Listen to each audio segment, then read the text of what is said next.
Ini adalah proses fotosintesis seperti ini ya. Fotosintesis adalah proses pembuatan makanan pada tumbuhan dengan bantuan energi matahari ya. Jadi kalau tanpa energi matahari dia tidak bisa, dia pasti akan mati. Makanya tumbuhan itu harus terkena sinar matahari. Nah, prosesnya adalah nih, air dari akar ya. Tadi akar adalah fungsinya menyimpan cadangan air, menyerap air, menyimpan cadangan makanan, kemudian menyerap zat-zat hara, zat mineral yang ada di dalam tanah. Dialirkan ya air dari akar nih disebar ya ke seluruh bagian tumbuhan, disebar ya, dialirkan.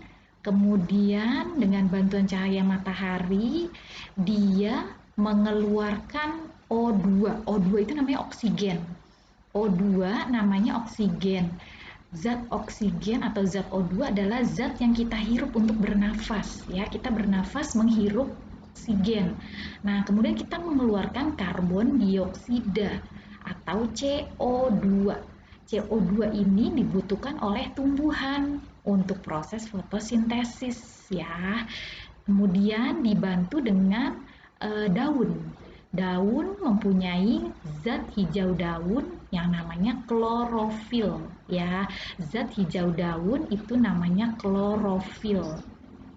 Jadi dalam proses fotosintesis yang bekerja adalah daun karena dia mempunyai zat klorofil dibantu dengan cahaya matahari. Kemudian daun mengeluarkan zat oksigen O2 namanya. Kemudian dia menyerap CO2 atau karbon dioksida yang kita keluarkan dari pernafasan kita. Ya, seperti itu sehingga dia menjadi tumbuh, menjadi berkembang tumbuhan tersebut yang dari tadinya kecil menjadi besar. Jenis daun berdasarkan bentuk tulang. Ada yang bentuknya menyirip, menjari, dan sejajar. Maksudnya menyirip itu seperti sirip ya, seperti sirip, selang-seling garisnya. Coba kalian perhatikan nih, selang-seling ya, seperti sirip.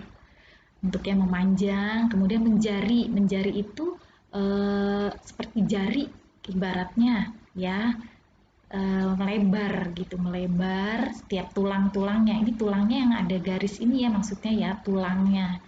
Ini tulangnya ya, mirip. Kemudian sejajar.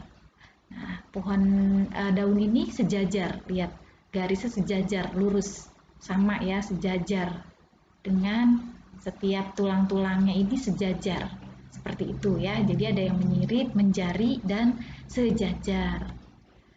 Bunga, buah, dan biji. Bunga memiliki peranan penting dalam perkembangan tumbuhan. Nah, kalau tidak ada bunga ini kurang mantep ya. Kemudian bagian-bagian bunga yaitu ada mahkota, ini mahkota. Kemudian kelopak, ini kelopaknya. Ada tangkai, ada putik dan benang sari. Nah, benang sari ya, ini benang sari. Kemudian putik. Putik, nih kepala putik, ada tangkai putik. Kepala tentu saja ada letaknya ada di atas, kemudian ada tangkainya ya. Kemudian bakal biji ini akan menjadi buah nantinya, namanya bakal biji. Kemudian tangkai, kemudian dasar ya. Ini kalian harus bisa memahami bagian-bagian bunga nanti ya. Nah, kemudian pada bunga terdapat alat perkembangbiakannya yaitu putik dan benang sari. Jadi, alat perkembangbiakan pada bunga di putik dan benang sari. Jadi nanti putik dan benang sari ini dia yang akan berperan dalam perkembangbiakan tumbuhan, perkembangbiakan bunga. Nah, bunga ini akan menjadi buah nantinya.